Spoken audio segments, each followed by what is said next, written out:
Busi Mahoko's literary journey began with a passion for storytelling that was evident from a very young age. As she continues to enchant readers with her boundless creativity and unwavering dedication to her craft, she stands as a shining example of the power of storytelling to bridge cultures, spark conversations, and ignite imaginations. Her 74 books, including the remarkable 22 published this year alone, are a testament to her extraordinary talent and her enduring impact on the world of literature. Busi joins us now in studio to tell us more. Very good morning to you, Busi. Thanks for joining us. Welcome. Morning. It's a pleasure. Tell me something. How are you able to publish 22 books in 1 year, one single year? I think it's all about telling yourself that you want to do it, you want to achieve, and focusing, or basically what I always tell people or my daughter is keep your eye on the prize. Always keep your eye on the prize, regardless of what you face, who says what, any obstacle, you just focus on the prize. I get that you have to keep your eye on the prize, Yes. but where do you get all the time? I mean, where do you get all this energy to publish 22 books in a single year? I think more inspired and more pushed by my drive, my mother, my daughter, my family, which is my cousin, sister, my brother.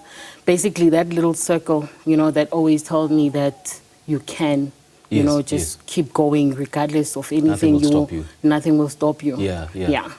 So on a typical day, what do you do? Do you wake up and write, go to bed, wake up, write? What do you do? On a typical day, I wake up, bath, exercise, and then after exercising, basically taking my morning walk, and then coming back, I write. My minimum is 2.5 words. That's if I'm sick or anything. I must get myself writing to 2.5, but on a maximum, I write 5,000 words a day. That makes sense then. That's me. Yeah. That makes sense. Yeah. I mean, do you have a favorite book that you've written so far? I have favorite books. There's 74, so you must understand. My first book was Woman Get Your Power Back, based on the relationship I was in, my breakup, 7 years of depression. Then after, I said to myself, write something inspiring. That's when I started writing my first novel, which is My Other Lover. And then My Other Lover has 50 characters, by the way. So I had to be a woman, basically 25 women and then 25 men. I had to think, based that on the men in my life, my brother, my cousins, ex. So, and then after I developed more love for fiction, and then I wrote Peño, which is about a woman who was sexually abused. And basically what I do is I look at a situation, be it reading the news or watching the news, reading from my phone, what happens in women's life, especially now with GBV involved. Then I do the opposite, meaning if we look at our system, then I'll be like, okay, Peño does this. So in Peño, Peño happens to kill or murder her abuser. But then again, when you read from the book, you understand what happens, and then basically two men fall in love with her, and both of them, they want to marry her. And then after, I wrote Sobriety, which is one of the books that I brought today. Sobriety is about a woman who's falsely accused. At the same time, you have to weigh whether she was falsely accused or she really did it. Basically, she wakes up and then having been told that you killed a man, going to jail for 10 years, not having anybody come there to see her, and then on her day of her release, her husband is there to welcome her, to fetch her from jail, so she needs to uncover those secrets. So basically, we need to read the book to understand whether she did it or not. Yes, please read the books.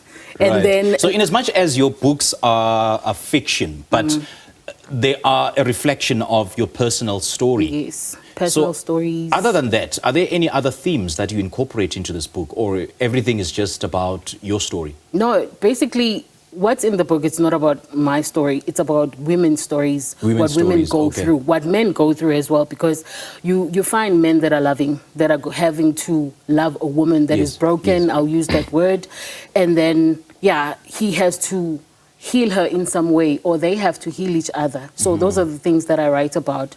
But lately, I've fell in love with writing for kids because I now have a daughter. Okay, she's 18. It's not like I now have a daughter, but nonetheless. So I've written 36 books for kids now. Okay. Yeah. So when you write a book through the perspective of a child, through the perspective of a man, do you get an understanding of how men operate? I first do my research. I have. What kind of research? Do you talk to people? Do you talk to relatives, friends? Yes, Okay. I talk to relatives, friends. I go on basically Google. I read the most. Read about what men say. Watch a lot of things, like especially men-based communications and stuff. And then I think mostly what I do the most is speak to people like my brother, my cousins, and then I'll get to ask him questions, especially when he's had a nice day. Yeah. Then he'll answer me because, people have mood swings and stuff. So yeah, I do my research before I write about men, because you cannot put a man in a woman's shoes, because Of course. And then what keeps you motivated? I know that your mom and your daughter inspire you, but what keeps those creative juices flowing every single day? I think my love for basically all my benevolence, because I love giving. Okay. I'm a giver the most. Yes. I call myself a humanitarian, of which I am.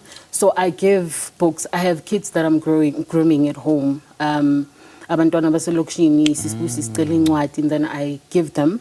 So they inspire me. That's why I give them. I don't give them books like my other lover, of course, but I give them books as based genre yabo, teens and teens and kids and stuff. So I think uthando lam for writing, what pushed me the most is being told you cannot. Being told you cannot, being rejected. So it's more like saying I can. And you've also been rejected by publishers. I have. And you decided to go it alone. I decided to do it alone this time. Wow. I said to myself, Busi, you can do it.